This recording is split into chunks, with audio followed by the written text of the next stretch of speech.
4 children on MY's shoulders, false promises, and 12 years of silence. When MY's sister returned with a lawyer, she had no idea I had already turned every tau into a weapon against her long before the court. 4 children's voices were overlapping when I sat on the kitchen floor and read the final electricity notice. The letters were red, thick, and merciless. Final notice. My hands were shaking, but my eyes were empty. I had stopped wasting tears a long time ago. Tears don't stop bills here. They don't keep doors from closing. Behind me, the kids were sitting on the couch.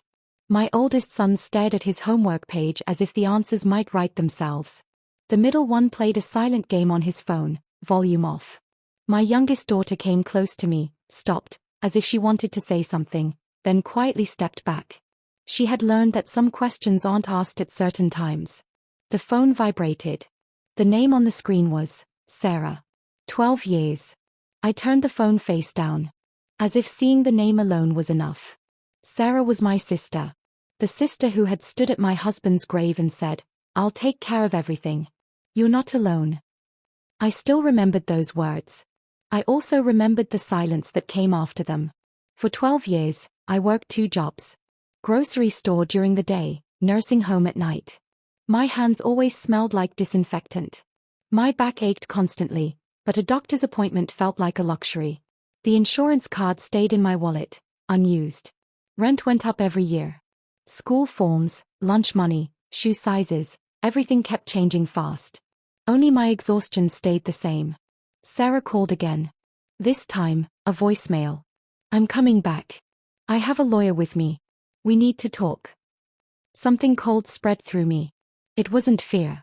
It wasn't anger. It was the feeling you get when an old wound walks back into the room on its own. The next day, I didn't take time off. I dropped the kids at school, went to work, and during my break, I pulled the blue folder from my locker, the one I had carried for years. Every receipt was in it. Every message where Sarah had written, "Next week, I'm looking into it, it's not possible right now." I hadn't made that folder to show anyone. I kept it for the day someone would say I hadn't tried. When she stood at my apartment door, she didn't look familiar. Expensive coat. Perfect hair. A lawyer beside her, clean, polished, eyes cold and professional. "We should talk inside," she said, as if this place was beneath her standards. I opened the door and stepped aside. "I didn't know things were this bad," she said the moment she walked in. I pulled out a chair and sat down. "I told you," I said. "You stopped listening." The lawyer began speaking. Legal words. Children's responsibility. Family property. Sarah nodded along, as if everything was under control.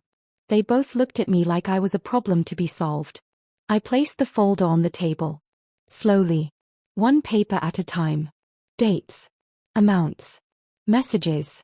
Promises. Silence filled the room, the kind of silence where truth starts speaking. The lawyer looked directly at me for the first time. Sarah's breath caught.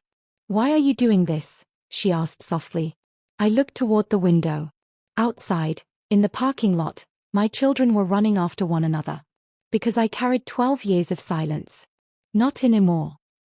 There was no screaming in court. No drama. Just documents, records, and a truth that had grown heavy with time. The ruling came, financial support, back payments, steady help for the children. But that wasn't the real moment.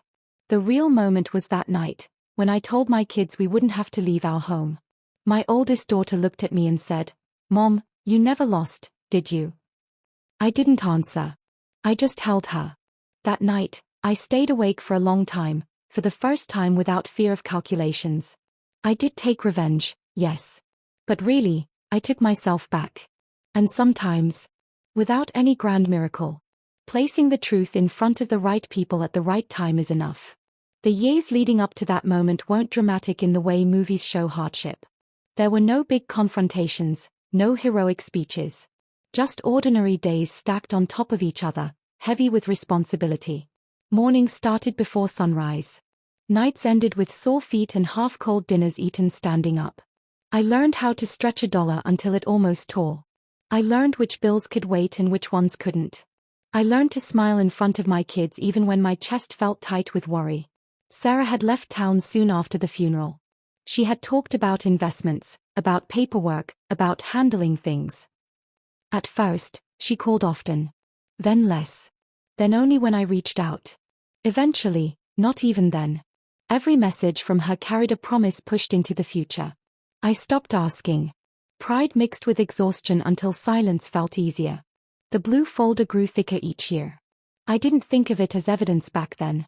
It was more like a habit, a quiet way of keeping myself grounded. Proof that my memory wasn't lying to me. Proof that help had been offered, and withdrawn. When the electricity notice came, something shifted. Not because it was the worst threat we'd faced, we'd survived worse, but because I was tired of absorbing everything quietly. Tired of being strong in ways no one ever saw. Sarah's return wasn't sudden. It was overdue. In court, I didn't tell my story with emotion. I didn't need to. The numbers did it for me. The gaps. The delays. The pattern of avoidance. For once, I didn't have to raise my voice to be heard. Afterward, life didn't turn magical. I still worked. I still budgeted. But the weight was different. Lighter. Shared. The kids noticed it before I did. Less tension at dinner. More laughter. Fewer nights staring at the ceiling, counting numbers that never added up. What stayed with me most wasn't the ruling or the money. It was the realization that silence isn't weakness, but staying silent forever can be. Speaking up didn't make me cruel. It made me honest. And honesty, when backed by time and truth, has a quiet power of its own. That power didn't change who I was. It simply gave me room to breathe again. If this story touched you, please take a moment to like and subscribe. Your support helps these real, unheard voices reach more people who may need them. Thank you for staying until the end, for listening with empathy, and for being part of a community that values truth, strength, and quiet resilience.